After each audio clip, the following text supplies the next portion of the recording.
দৰিদ্ৰ মানুহে ৰেচন কাৰ্ডত মিঠাতেল পোৱাটো অপৰাধ নেকি? এইটো কিয় মোক ট্ৰল কৰিলে? ময়ো অলপ চিন্তিত হলো। তেতিয়া মোৰ মনত পৰিলে যে কংগ্ৰেছ দলৰ বৰ্তমানৰ যিগৰাকী সভাপতি, যোৰহাটৰ সাংসদ, তেওঁৰ দুইটা ল'ৰা ছোৱালী ইংলেণ্ডৰ চিটিজেন, ব্ৰিটিছ চিটিজেন। মই গুগল কৰিলো যে ব্ৰিটিছ চিটিজেনসকলে কি তেল খায়। তেতিয়া মই গুগলত দেখিলো যে ব্ৰিটিছ চিটিজেনসকলে অলিভ অইল আৰু ছানফ্লাৱাৰ তেল খায়। কংগ্ৰেছ দলে কিজানি বিচাৰিছিল যে আমি মিঠাতেল দিব নালাগে, ছানফ্লাৱাৰ অথবা অলিভ অইল দিব লাগে। ক্ষমা কৰিব, আমাৰ চহা গাঁৱৰ ৰাইজে আৰু মধ্যবিত্ত পৰিয়ালে সৰুৰে পৰা আমি মিঠাতেল খায়ে ডাঙৰ হৈছো।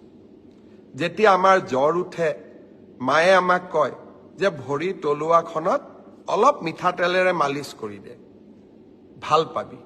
অৰ্থাৎ মিঠাতেল হ'ল আমাৰ মাতৃ আৰু সন্তানৰ মাজত থকা অভূতপূৰ্ব মৰমৰ আৰু এক উদাহৰণ। আপোনালোকেও মনত পেলাব, ঘৰত জ্বৰ হলে, পানী লাগিলে আপোনালোকৰ মায়ে কি কয়? মিঠাতেল গৰম কৰি ভৰিত মালিচ কৰি দিয়ে, জ্বৰটো কমি আহে।